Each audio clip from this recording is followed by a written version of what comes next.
Hi, I'm Sarah Seberg. Welcome to Kingdom Real. Today we have our special guests. We have Jan and John Lastocy. Yes! Nailed it. I don't care. We're keeping that in. So thank you so much, Jan. You came and told us our story, your story.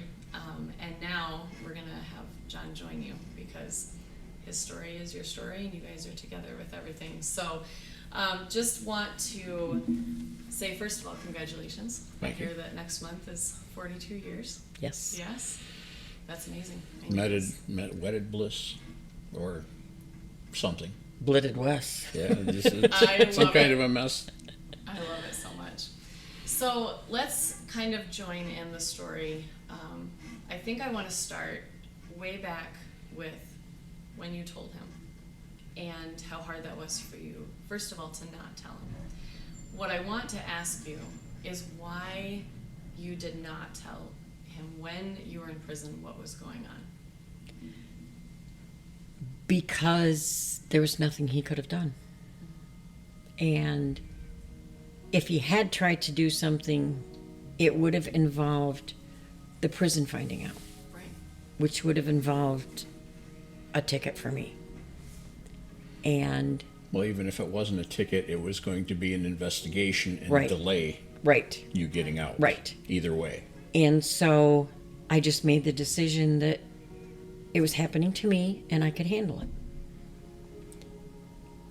Not realizing what it was going to do to me, not telling. And then not realizing what it was going to do to me the day I had to tell him.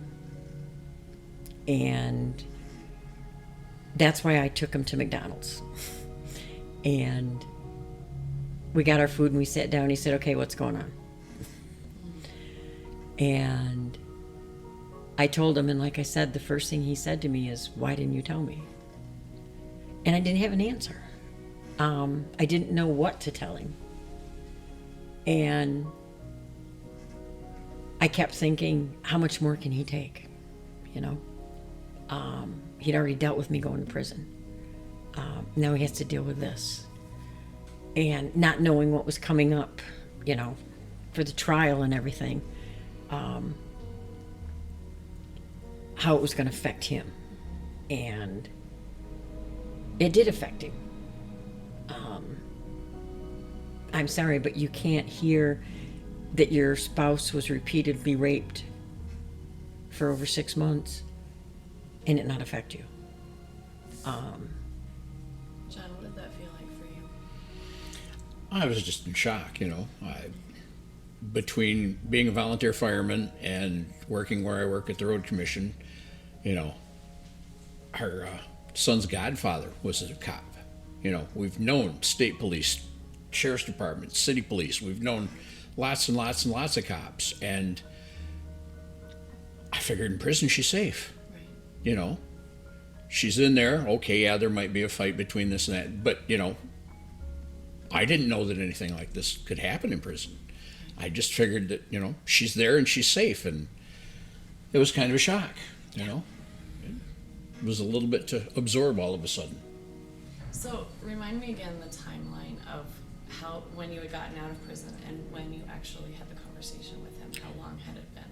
I got out in December of 1998, and I told him in October of 2001. It's a long time. That's a long time. It's a long time to hold that in. Mm-hmm. How did that affect your marriage during that time?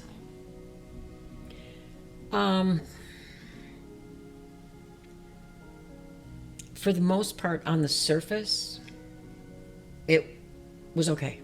We were still healing from the prison part and me being gone. And two teenage kids. And two teenage kids. Right. I mean, you're doing life Yeah. with everything And else. so you could just put it all down to that. And he didn't know any different. You know, I knew I wasn't really tired every night. But our personal life, it took a big toll on. I would make excuses. I got a job third shift, so I wasn't home at night. anything to avoid intimacy as much as possible. But then once it came to light and I could talk about it, and I started healing and started getting better, and talking to him more about it, to where he could understand, then it was easier to bring back that intimacy. And we talked about it a lot. Then I found an organization that was at that time called Stop Prisoner Rape, and is now called Just Detention International. They are the only organization in the world whose sole purpose is to stop prisoner rape. And Only one. the only one. It's not something people like to talk about. No, I don't think so. And they helped, they got a law passed called the Prison Rape Elimination Act, which actually made it illegal to rape someone in prison. And it wasn't illegal prior to that? No. But to think that we have to have a law, because it's illegal to rape someone in the free world, Right. but it wasn't illegal to rape someone in prison. So what was the time? When did that pass? That got passed in 2008. That sounds about right. And we both testified in front of Congress. Okay. That was the first time we told our story together.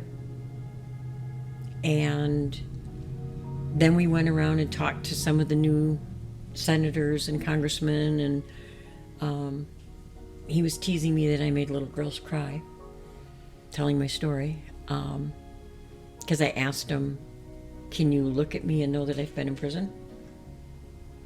And they all said no. Can you look at me and tell that I've been raped? And they all said no. And I said, well, I've been both. And I've told my story a lot with JDI. They gave me a voice. They gave him a voice. We could talk about it. And like I said, every time I tell my story. You've made training videos with Yep. them. We've gone to different groups and talked different, Yep. big Different prisons, organizations different and stuff. jails. We went to Pittsburgh and talked to the Women in Corrections seminar or something. It was women in corrections from all over the country. Most of them hated the words PRIA. And like he always tells them, it's common sense.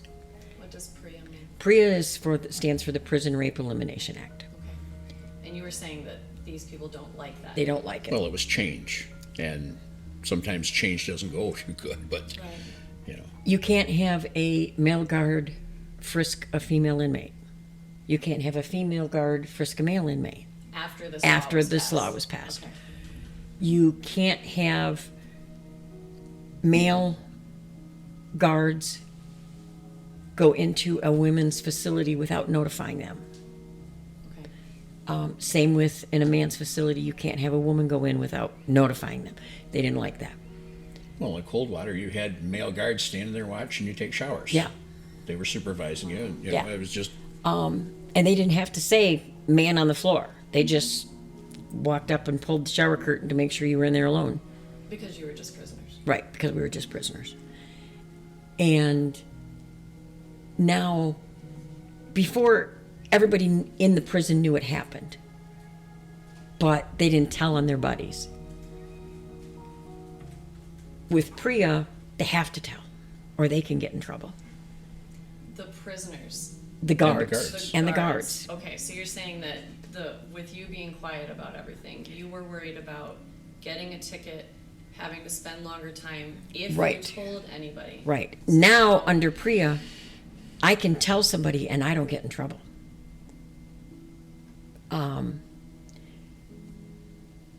The jails and the prisons have to have a PRIA coordinator, is what they're called. And they have to make sure that certain steps are followed. You know, if somebody is in a jail or a prison and they say, I'm being assaulted, physically, sexually, there are certain steps they have to take under the PREA law, and the job of the coordinator is to make sure that those jails and prisons follow those steps. And the people in there know what their rights are. Right. And so when you go into a facility now, you are supposed to be, as an inmate, if you get arrested for drunk driving, you're taught about PREA when you go in and what your rights and responsibilities are. Which means if you go in and somebody tries to rape you or does rape you, you know what to do now and what's going to happen, and that you're not going to be in trouble. And Imagine how different your circumstance would have been if that was in place. if PREA had been in place, I would have known after the first rape, I could tell somebody and I'd be okay. I wouldn't have had to put up with it for 6 months. And I could have told him on the phone. They now have hotlines in a lot of the jails and prisons where you can call a special number that's posted and say, I've just been raped. And they will take care of everything. And nobody knows you called them because it's a special number. It's not monitored by the jails or the prisons. JDI has also started in Michigan, of all places. They have a sexual assault counseling line where if you've been a victim, you can call and get counseling while you're in. Because one of the things that they've run into is it's very difficult to get sexual assault counselors comfortable enough to go inside a prison. Really? Because another one of the things that PREA offers is you have the right to counseling. Okay. But in a lot of places, it's very difficult to get a counselor who's comfortable enough to go into the prison and talk to prisoners, because most people are still afraid of prisoners. Sure. You know, they think they're big, bad, and carry butcher knives and are going to cut their heads off. Right. PREA has a lot of common sense rules, but it puts the victim in charge. Which is, I feel like from your story, you felt like you had no rights as a prisoner. Right. In the prison while it was happening. But also, you had said that even during the trial and things like that, you know, when the guard had escaped, you said, why are you going to look for him? We're just prisoners. Right. You know, and I feel like that seems to be changing.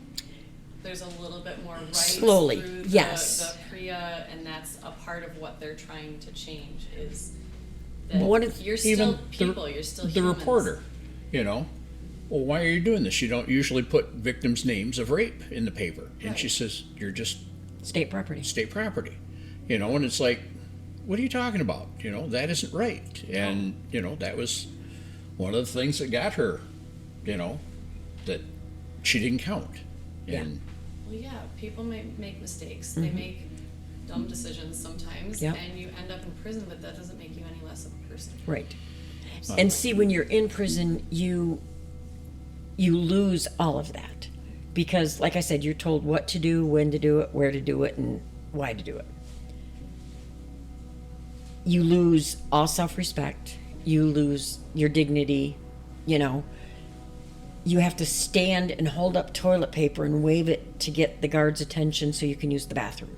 You know, you have nothing. And you have no rights, nothing, you know. But with PREA, if somebody rapes you, you have rights. You become a person again. And like I always said, I know when I stood in front of that judge, he did not sentence me to be raped. No. Rape was never part of the sentence. And in turn, when you had shared that, you know, people had said, don't you want him to get exactly what happened to you? You said, no, nobody deserves that ever, no matter what. Nobody deserves that. Not even him. I may have disagreed, but That must have been very hard.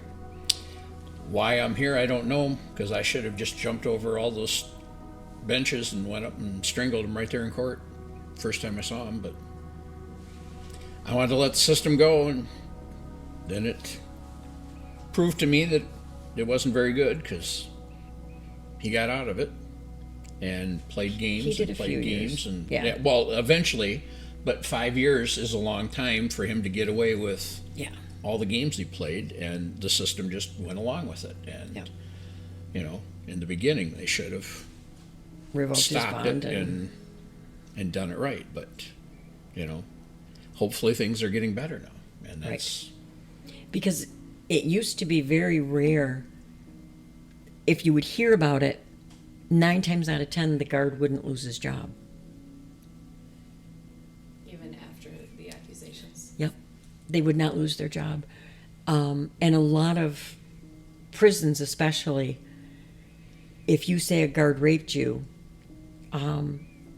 their friends would make your time horrible. And a lot of times they would also put you in solitary confinement. They'd say it was for your own safety, but in a way it just punishes you because you lose everything then. You lose your mail, you lose your phone calls, you lose your belongings, the few you have. You know, how does that help?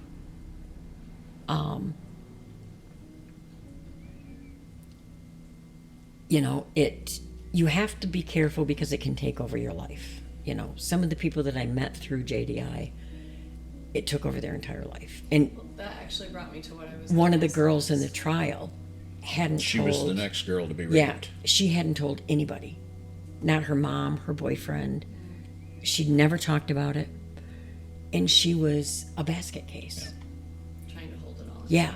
Yeah, we don't know whatever happened to her, but she just wouldn't talk about it, wouldn't admit it, wouldn't, just ignored it totally. And it's like, she's found out that talking about it has helped a lot.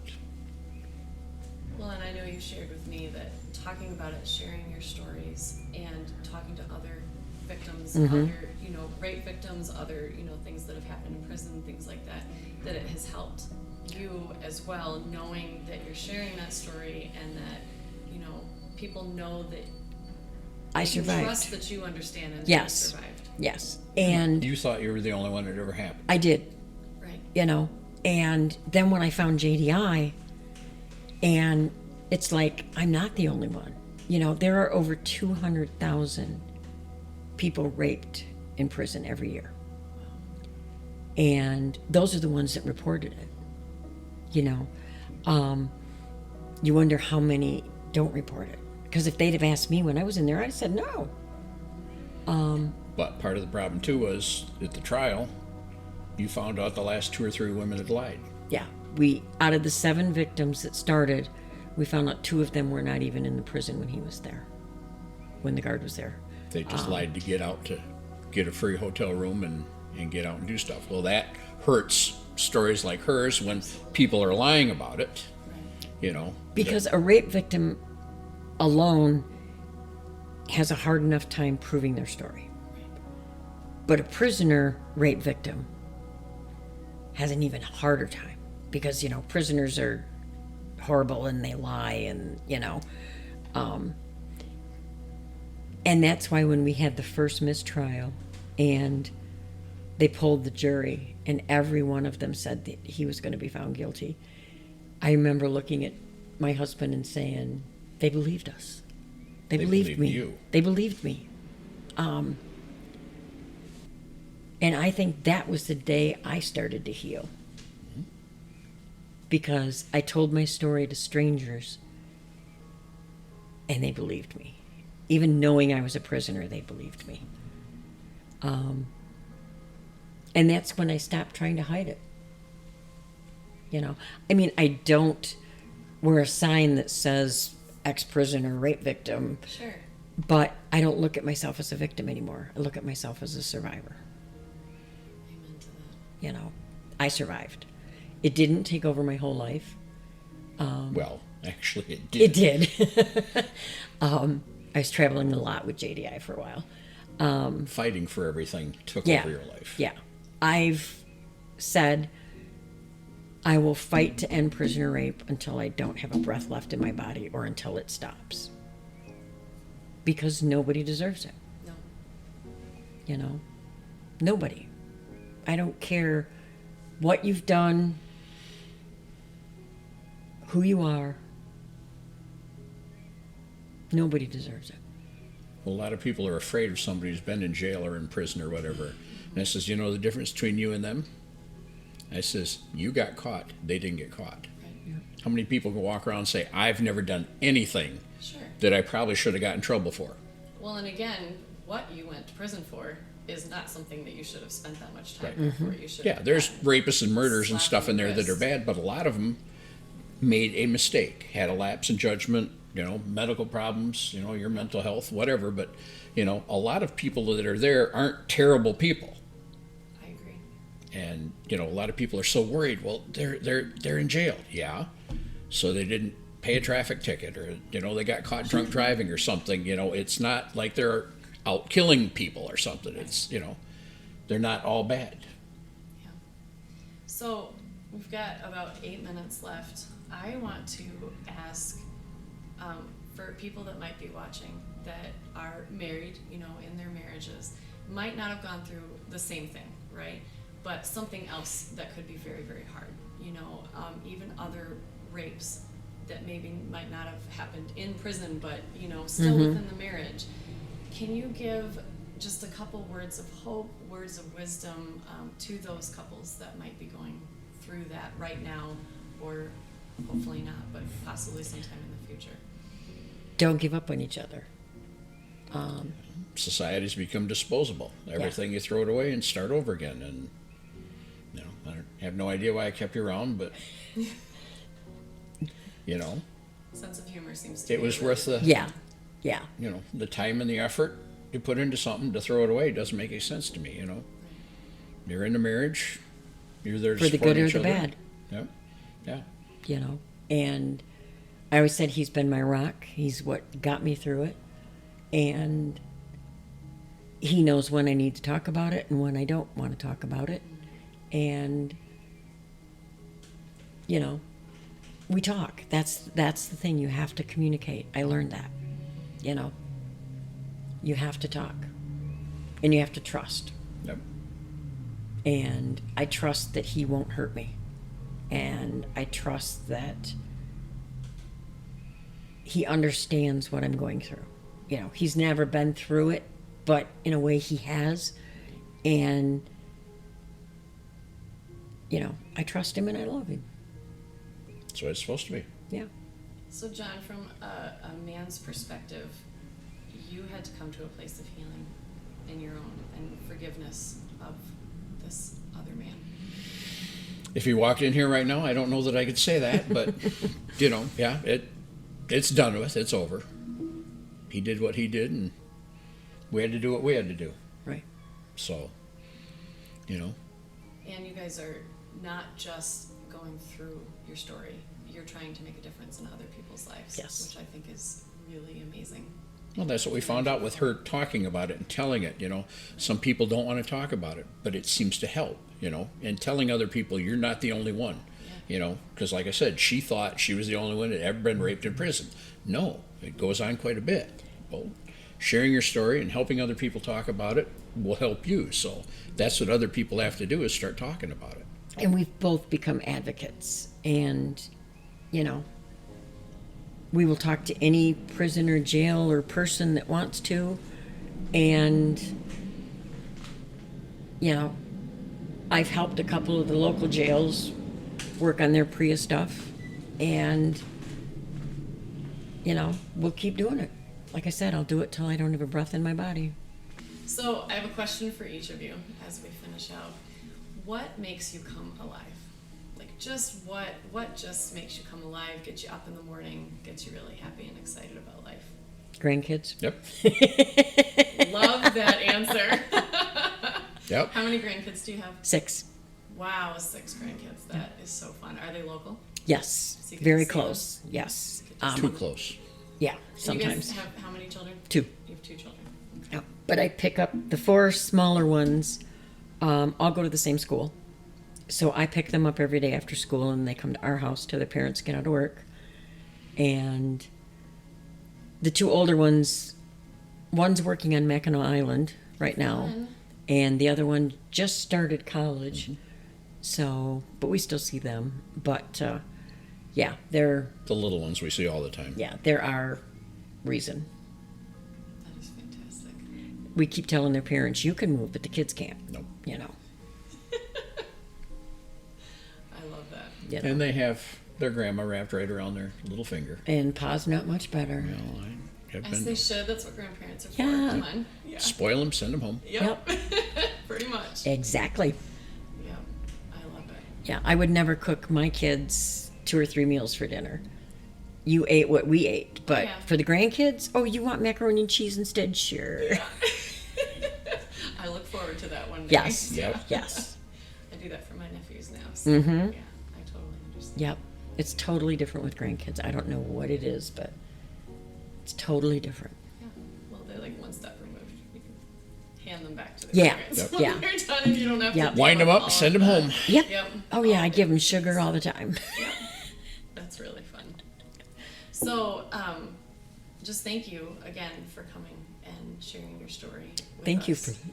for letting us. And thank you, John, for joining us Yep. as well. Because, like Jan and I talked about, she can't tell her story separately without you a part of it.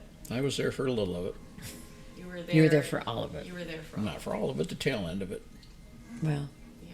you were there during it. You just didn't know it. Yep. But I don't think that Jan would be in the place of healing that she is now if she didn't have you as No, her definitely. as her rock, like she said many times, by her side. He's a big reason I'm a survivor, not a victim. Right. Well, thank you for doing what you're doing to, just help others with everything. And thank you for showing us that you can go through trauma and you can go through really hard times and marriages can survive.